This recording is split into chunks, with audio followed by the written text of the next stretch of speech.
You're listening to Soap Dirt, the latest in television entertainment news. Hi, General Hospital fans. I've got your early edition spoilers for the week of March 3rd through the 7th. Lucky is going to be unleashed, and Brennan's doing dirty, and Kristina is about to be out of control. It is Belinda from Soap Dirt. If you're not following us, please click that subscribe button. As we always do on early edition day, we start with what is coming the rest of this week to set everything up for you for next week. With that in mind, on Wednesday, February 26th, we have got Chase telling Brook Lynn Quartermaine in a very excited way that he knows a way for them to have a baby of their own. And he makes a very surprising suggestion to his wife, Brook Lynn. And I wonder if it's to use a sperm donor. And wouldn't it be just bizarre if he suggested Dante, by the way. Also, the new DA on the case is asking Drew if Jason was indeed with him the night before during the time frame where they believe Cyrus went missing and might have been killed. The question is, will Drew hedge and say as a congressman he doesn't want to get involved with anything to do with his thug, hitman, mob enforcer brother? That could be why Carly pleads with Willow on Wednesday. Maybe it's to make her get Drew to tell the truth that Jason was at his house. Meanwhile, Stella tells Curtis she thinks they have a way to take down Drew, and Curtis is very surprised. Remember, he asked her about talking to her influential friend in DC. Looks like she did. And Carly tells Anna that they need to find Cyrus's killer so that she can thank them. I think all of Port Charles would maybe want to give some kind of a community service award to this person. Little does Carly know it's her daughter that did the deed. Joss realizes while she's talking to Jack Brennan that if she doesn't cooperate with him, doesn't do what he wants, she could very well wind up in prison. And Josslyn makes a choice that's going to change her life forever. And I believe it is to do what Jack wants. And I can't wait to hear more about that. Tracy makes a move against Drew. So many people conspiring against him, and he deserves all of it. Am I right?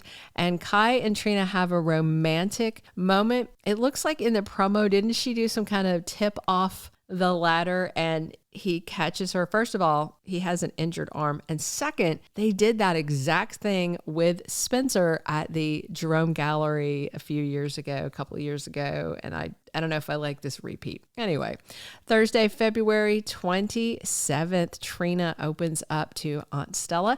And I'm sure it's going to be about very handsome Kai. He is nice looking, and I love how much taller he is than her. It's so cute.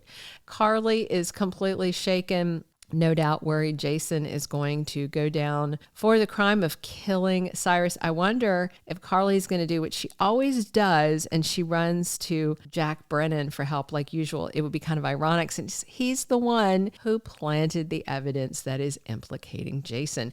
Dante has some advice for Chase. Maybe it's something about listen to your wife, don't take rash action, don't push. The more Dante finds out about what is going on with Chase and Brooklyn, the closer he is to finding out that he has a child he never knew about. Sonny gets a warning. Maybe it's about Sidwell. Honestly, there's so many possibilities at this point. And Lulu is suspicious. And I wonder if this is about Joss killing Cyrus, if she's hanging out at Bobby's Diner, or about BLQ's adoption, because she is kind of curious about that whole situation now since Dante filled her in on the infertility and asked her not to be so mean to BLQ. We're going to round out this week, Friday, February 28th, with Olivia pitching an idea to Carly. Maybe it's about the Metro Court. Maybe it's about Jason. Someone apologizes to Sasha. The list is long. It could be Cody, Tracy, Drew, Willow, so many options. And Isaiah has some questions for Jordan. I'm guessing he's following up with her on Sidwell, but maybe about Cyrus. And Kristina is arguing with Ava. No surprise there.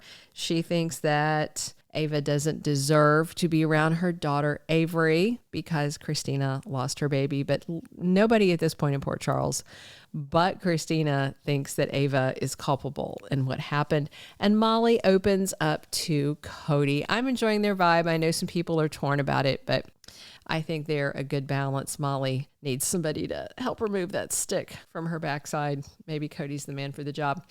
March 3rd through the 7th, we're going to see BLQ still holding on to that Dante paternity secret, but with Chase talking to his best friend about their fertility issues. You know, at some point, Dante may do the math and figure out, oh, she was pregnant around the time I was sleeping with her, huh? So BLQ needs to come clean and just face however Chase is going to handle it.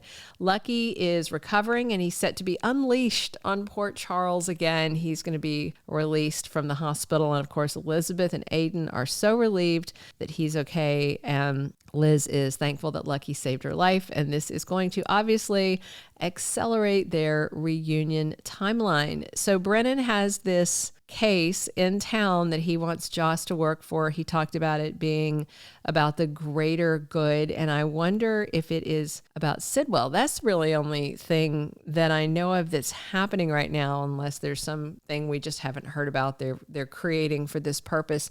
Jack knows the guy's dangerous and that the bombing at Sonny's penthouse was some kind of WSB make. That would be a terribly dangerous case for him to start Joss on. Plus, it seems like she's going to get on the job training instead of regular training. That sounds pretty dodgy. Jason has this hostile district attorney all up in his business. Anna may be sidelined where he's concerned because it's seen as a conflict of interest, but this is a crime he did not do, and I'm sure that Joss is going to pressure Jack Brennan if the charges don't get dropped. Sidwell's back on the scene soon. He's one of a couple of suppliers of a rare mineral that Deception needs for their new product. And of course, Lulu ticked off the other supplier, so they really need Sidwell. And, you know, she may be threatened with firing if she doesn't learn to keep her mouth shut before she ruins another supply source. Sonny's stress over finding out who bombed his place, Michael's incident, Jason being under investigation, and Drew trying to take his peer properties may accelerate his heart symptoms and raise some questions from his loved ones. Nina is increasingly desperate to get Willow away from Drew, and she might find something good in his safe that can help her and Carly strategize against Drew. Meanwhile, Jack and Carly keep sparks flying, while of course he's plotting to secretly put her daughter to work under dangerous circumstances. Joss doing this WSB job, I have no doubt is going to be a deal breaker for Carly, but I also suspect Joss might actually like the gig once she starts it. Of course, she may not be able to work at the diner as much. And Kristina is starting to completely lose it. Sam's murder at Cyrus's hands, Ava and Sonny's custody deal is just all a lot. And Kristina, you know, didn't have all her marbles to start with. I don't think she's unraveling and may do something bad at a point in time when her family just doesn't need more drama. Thank you for being a loyal listener. Follow us wherever you get your podcast, because you don't want to miss the next episode. Soap Dirt is on all the major podcast platforms, including Apple Podcast, Spotify, iHeartRadio, and more.